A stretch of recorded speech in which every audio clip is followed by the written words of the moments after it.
everybody, and welcome to the world's worst quality Wi-Fi battle video. There's a long explanation for why I thought the quality would be better than it actually was, but never mind, it's turned out to be quite poor. But you should still be able to see what's going on. And this is a battle, I don't just upload any old battle, this is a battle against NBZ, an RU game we had a while ago now, a couple of months maybe. And it's not the best battle in the world, but I don't have that many Wi-Fi battles, which is something I want to change. I really love my RU team, and I would love some RU/UU battles. I'll still bring my RU team to UU games, as long as the UU team's not too powerful. But, you know, I would love some battles around that sort of area, a Wi-Fi battle. I've got the Wi-Fi battling bug. There's something special about it. It excites me.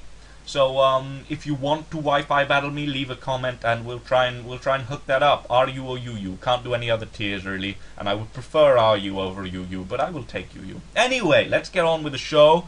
The quality is watchable. I think it's not good, but you know, since when has the quality been great on my channel anyway? So we are underway. Yes, we are, and I'm here too, just to help Sanjit narrate this. As Sanjit says, it's not the most pulsing, you know, back and forth. Oh, who's gonna win this battle? I mean, it's decent, but it all comes. Never mind. Let's just watch it. I'm not going to give anything away. So I lead with Caracosta, or rather Sanjit does, and he goes with his pillar, his Agron, which should be well known to all NBZ watchers. Of course, our Caracosta here is, if people think it's going to shell smash or do stuff or set up stealth rocks, often we just go for an attack right off the bat, and that's what we do here. We try and 2-hit KO with Waterfall. Unfortunately, Waterfall isn't going to 2-hit KO. Yes, but we're predicting the Metal Burst, which is something Pillar is famous for.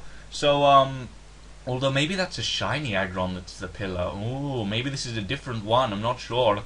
But he goes for a... was that a Stone Edge? I don't know. But we're going for a Waterfall, and we're trying to get our HP knocked down low enough so that our Kustat Berry can activate. Because this is I love Sturdy and Kustat Berry. It's freaking cool. And this Caracosta has killed many things. But we're just going to go for 2 Waterfalls. We're not knocked down into range. Then we use Aqua Jet just to finish it off. So we're not in Kustat Berry range. He's got Stealth Rock up. And our Sturdy is broken. So now he goes into Quagsire. And...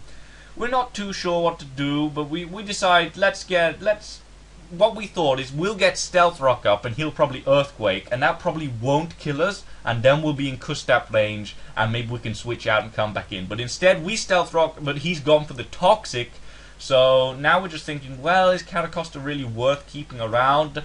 I think we made a mistake here in saying that no, it wasn't. And we thought Earthquake might do a bit less, but we should have gone straight to a Moongus at this point and kept Caracosta at decent HP. Then we could have used him for Aqua Jetting, but instead we just decided to do a Stone Edge to see how much that'll do, and it's not very effective, and we don't crit, which is what we were hoping for.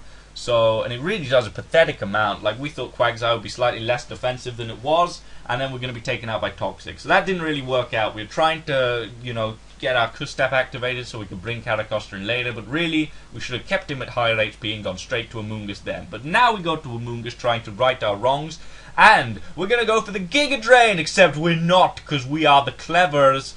And we've seen Bouffalante in the team preview, and we know he is a Sap Sipar, and we're going to go for the Sludge Bomb instead and get the damages on him, which is very, very, very nice.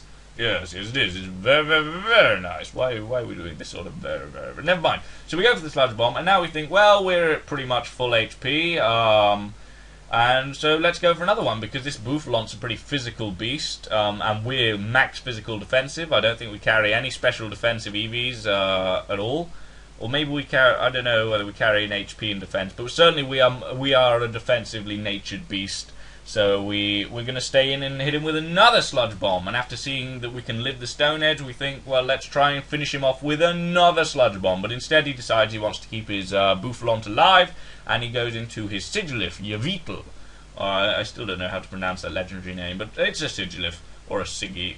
Never mind, I can't pronounce either name. And we get the poison on it, but it's got that Clefable ability, which means that's sort of irrelevant. I don't think this was a Psycho-shifting Sigilif, so I don't think we really messed it up too bad. Anyway, we want to get out of there. We predict a Psychic maybe coming in, So we go into our Spiritome to try and take that. But he's actually going to go for the Air Slash, which is equally good, and that's better because it'll hurt our Spiritomb. It's worth pointing out at this point that our nicknames of our Pokemon are all references to either NBZ nicknames or NBZ pieces of commentary or just making fun of NBZ. Like Parasnore is like, it's a brilliant name because it's like Paramore, one of NBZ's favourite bands, but also it's an Amoonguss which can paralyze or put something to sleep. Actually, our Amoonguss doesn't carry Stun Spore, but don't tell anyone. But the nickname is still good. So we're going for Shadow Sneaks with Spiritomb. We could have gone for Foul Play and probably done a bit more damage, except we were scared of getting flinched by Air Slash, so we just wanted to get the damage that Shadow Sneak brought, and we were thinking, let's try and finish it off, but instead he's clever, and he sees that we're going for the Ghost move, so he goes into his Bouffalante to be immune to that. So it would have been nice to go for the Foul Play on the final turn, but we just wanted to kill off the Sigilif because it's a real threat to Amoonguss, and Amoonguss is our main taker-outer of Quagsire, so and Quagsire seems to be getting in the way of everything else on the team, so it sort of makes sense to just try and kill it. So we didn't predict the Bouffalante coming in, and we decided to let Spiritomb die because he's at low HP. And now we go into I Like Pasta, which is NBZ had a Hariyama called I Like Rice, so we go to I Like Pasta because pasta is so much better than rice, and this is the perfect chance to get our Fake Out off. Yes, our Fake Out off, and this will allow us to activate our Flame Orb, and this gets our guts going and all that. So we Fake Out, but he switches to the Quagsire, which takes it really nicely, and we get our Flame Orb off. Now here we make what turns out to be a clever play, but not for clever reasons. We decide to switch out because I'll tell you why when we go into Parasnore. Okay, we go into Parasnore to just instantly nullify this freaking Quagsire, and he goes for Counter, which tells us that he must be very physically defensive, and that would have been great to get off on Hariyama, but the reason we didn't go for a big Guts close combat on this Quagsire was because we thought it was so defensive from how little our Stone Edge did with Caracosta, and I'm not convinced that Sanjit, who first played this game, we might have acquired some knowledge. I'm not sure we knew that Stone Edge had been not very effective against Quagsire, because we're a bit iffy on rock and ground sort of types. So we decided that a close combat wouldn't do enough with Hariyama, that's why we switched. But anyway, let's catch up to the battle. So we brought in Amoonguss to threaten. We thought about the Giga Drain, but we thought Bouffalante is still around. We don't want him to get that attack right, so we went for the Sludge Bomb. But rather than going into his Bouffalante, he went into his Sigilif, which just died, so I guess that was a Death Fodder move in case, if we went for Giga Drain, he could have hurt us. And if we went for Sludge Bomb, he just dies and can get a free switch in. And he got the free switch into Bouffalante, and we weren't sure why he went for Bouffalante here until he went for the Head Charge, which does a fuck ton. We did not expect that to do that much damage. We certainly didn't. We did not expect that move to take us down that far. We thought it was a crit, but it wasn't. It was just uber powerful, and maybe we would have thought twice about staying in on Bouffalante before if we knew it could do that. But it doesn't kill us. And he goes into Medicham to try and take us out, because this Amoonguss is really the bane of his existence, I think, at the moment. So we're not going to let it die. Don't let the thing that's causing your opponent's problems die. And we go into Feraligatr, just to sort of, we thought we'll take a Psycho Cut, get an Aqua Jet off, and then we'll go from there, basically. Maybe even using a Amoonguss to kill it, because we know we can take a Psycho Cut, with a decent amount of HP. But instead, he really starts to misplay around our Feraligatr. We use Aqua Jet to get the damage on the Medicham, but he switches to Quagsire, and we see it does damage, and we see it does a fair chunk of damage as well. So maybe this thing isn't quite as defensive as we thought earlier on in the battle, which is why we, saved Hariyama's life. But now that he's shown us that he doesn't have Water Absorb, I don't know what he has, is it Unaware? I'm not sure.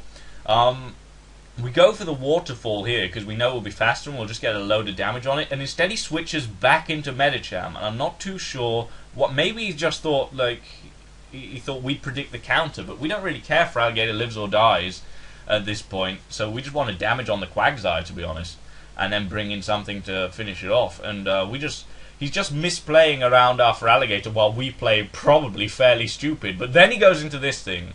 And I find a good strategy for things that can Sleep Powder and Quiver Dance is just to go for an attack. You know, if you've got something big and powerful, go for the attack and hope they don't use Sleep Powder, or hope Sleep Powder misses, or something like that. That's exactly what we do. So instead of Sleep Powdering, I don't know if he carried Sleep Powder, but, you know, it seems likely. We just went for the return, like, straight out there. We just, you know, we didn't want to switch to anything and let him get off a free Quiver Dance and then maybe not be able to kill with Typhlosion, you know, all that jazz. We just went for the return, and then we got him low enough down to take him out with Aqua Jet. So really, it's just NBZ sort of, you know, dancing around this Feraligatr in a really bad way, where he should have just taken it out or just stayed in with something. Instead, there were all these switches, and the Feraligatr's got an attack stat you don't want to be messing around with, so he's lost like 2 guys pretty much just by misplaying. Yeah, he sort of handed it to us at that point. It was just Feraligatr seemed to make his brain fart or something. And we just hit the Quagsire with a Waterfall, which it does manage just to live. You can't probably see that due to the quality, but he has just lived. Our Life Orb takes us out, and he gets off a recover, but I'm afraid it's all too late. Those misplays were at a cost. I'm not sure what I had that could have taken on the Quiver Dancing thing. I've forgotten. Lilligant.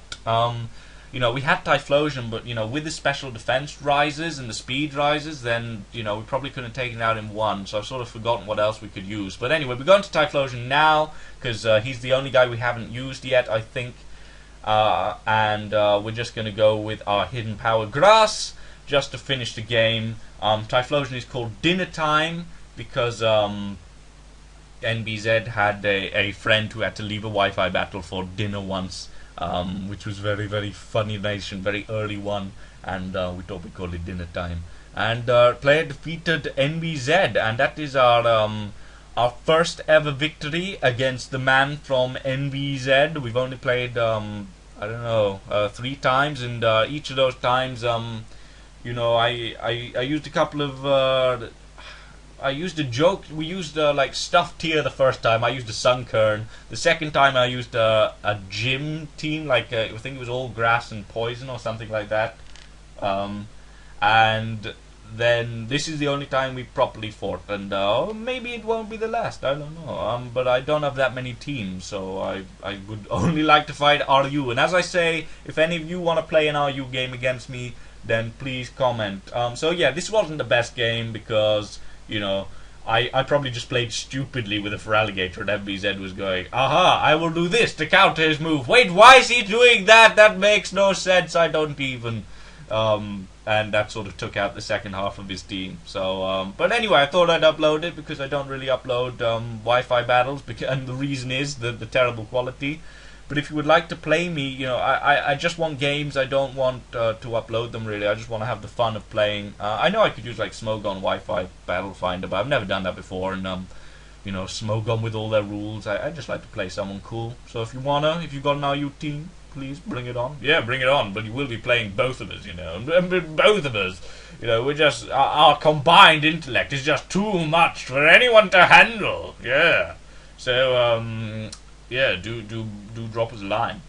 Anyway, I think we've rambled on quite long enough at the end of this thing, so thank you very much for watching. I hope the quality wasn't too bad for you, and that you were possibly slightly entertained. Thank you for watching once again. Goodbye. Goodbye!